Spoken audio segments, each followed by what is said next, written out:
Hello everyone, welcome back to the channel. Today's video, we're going to be talking about the BRICS summit in Kazan, Russia. We're going to be talking about the expansion of BRICS, talking about how BRICS keeps on expanding, how they're planning to start up their BRICS Pay, their BRICS Bridge, their BRICS Insurance. You know, everything that was sanctioned or blocked or potentially could be sanctioned by Western countries are all being implemented, created, and put into action here by basically the rest of the world. The rest of the world is tired of being sanctioned, tired of being told what to do, what to think, and all of that. So that's going to be in today's video. And we're going to be talking about how all of that is tied to the Bitcoin price, how it will have a positive impact on Bitcoin price as this is being legitimized more and more, you know, mainstream and all that, and how they want to use BRICS Pay with the blockchain technology and swapping in and out of BRICS Pay. All of that is going to be positive for Bitcoin. So before we get started, Bitcoin saves your wealth and Jesus Christ saves your soul. Make sure you guys hit like, subscribe. I'm mixing up my order here. I mixed up my order. Anyway, make sure you guys like and subscribe the video, like the video, subscribe to the channel, and yeah, if I get like 1,000 likes, I'll jump into this lake and wrestle an alligator, right? Or maybe I'll jump on that bird right there. Be my Floridian native here. See that guy? He's like, yeah, you're from Florida, right? You want to jump and wrestle me? Yes, we do. By the way, I'm just joking. Obviously not going to do that. But you guys get the idea here with the whole Florida native setup here, right? The Florida memes. So, just joking here. Anyway, so today we're going to be reading an article from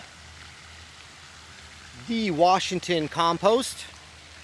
So the Washington Compost, title of this article is Putin is hosting the BRICS summit in Russia. What to know? And we're going to scroll down and read this section of the article. It goes as such. Of 38 countries invited to the summit, 24 will send their leaders and 32 are expected to participate in total. The Washington Post reported leaders from most member states are attending, including South African president, not going to read the names, South African president, Iranian president, Egyptian president, UAE, the Iranian, Brazilian, and yeah, all of those are attending. But what I wanted to talk about is I wanted to talk about the fact of 38 countries invited to the summit, 24 will send their leaders, right? 24. So they are not only sending someone, they're sending their top guy, right? A lot of these conferences, they're not big enough for the president to show up. They'll send their foreign minister, they'll send their representative, they'll send their secretary or whatever. But for this conference here, we have 24 will send their leaders, but in total of 38 countries are invited to the summit. So why am I mentioning this? I'm mentioning this because this has to be all taken in the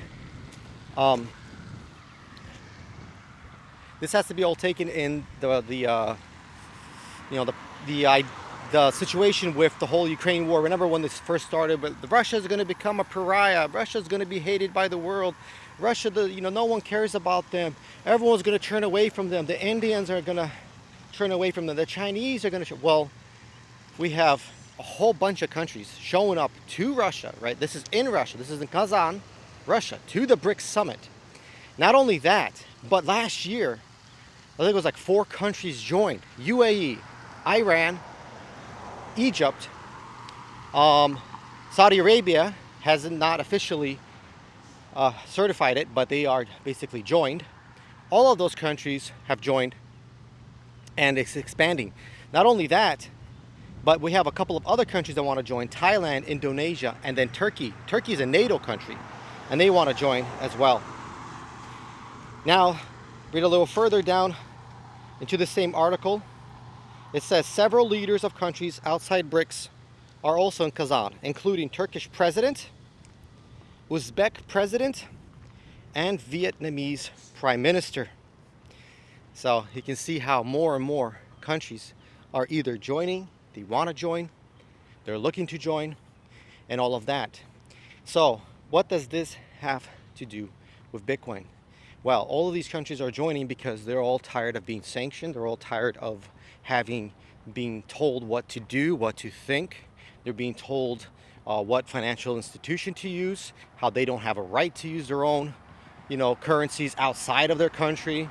They can't do that. You know how you read the news says the Chinese want to have their currency be world reserve currency. It's like, okay, and they don't have the right to that or something? Is that what you're implying? Only the United States can do that? They want to create their own international insurance or agency. Oh, they can't do that either.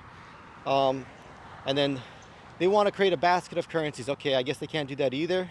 Oh, we're going to take our, Saddam Hussein's gold. We're going to take Venezuelan gold. We're going to take $500 billion. We're going to steal it from the Russian government. We're going to take the Venezuelan, the North Korean, the Iranian money, gold.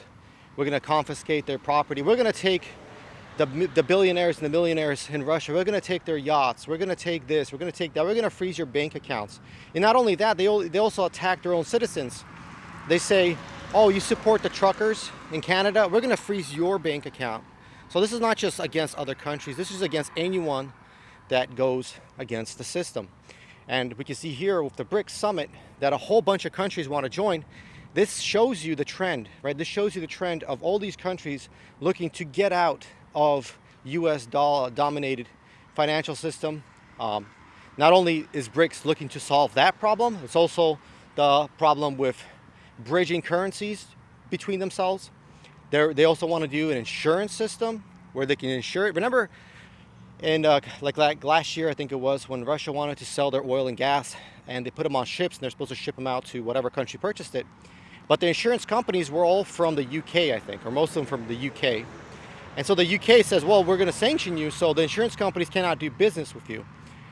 And so now the insurance companies cannot insure those tankers to bring the oil and gas. So guess what happened? Well, Russia had to create their own insurance companies. So now the UK can't insure anything that Russia is shipping. So they're just kind of losing money everywhere. So now they're going to be adding that same type of insurance mechanism to BRICS and have their own insurance. They also have their own rating agency, everything. So again, back to how we basically do most of our videos here at Crypto LLC is we go back to how this will have an impact on Bitcoin, either positively or negatively. And this will have a very positive effect on Bitcoin because as these countries get out of Western financial system, their alternatives become other currencies, they become other financial institutions, and also they become Bitcoin, they become the blockchain. Because as they get out of the US dollar, they need to put their wealth somewhere. And one of those areas where they can put their wealth is going to be into Bitcoin. So that's how we see Bitcoin going up. And that's how we see the blockchain impact on BRICS. How they're actually mentioning that word, right? They're talking about having settlements in national currencies, but then all of that is tied with blockchain. I imagine Bitcoin will most likely be part of that BRICS Pay system. So there's just a bunch of everything. They're also talking about the BRICS unit. They want to have a unit of accounts, have some sort of way where you have a unit that doesn't change.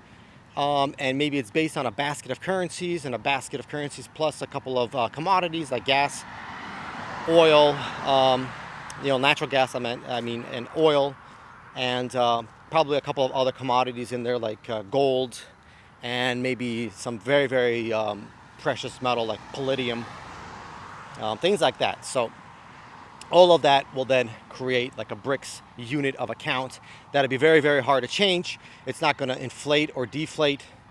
They can have that all built on the blockchain, and then you can swap in your Bitcoins in and out.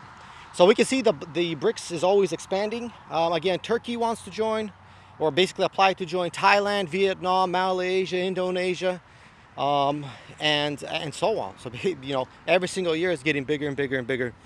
And so that's very good news for Bitcoin. So if you guys are looking to build a farm, you guys are looking to get into Bitcoin, maybe just buy some Bitcoin, hold your wealth in it, or better yet, to build a Bitcoin farm so you can just basically farm in your own Bitcoin. And you know, long term, like 5-10 years, that's the best way to go there. But if you're looking for any of those things, go to cryptollc.org. So we have that available.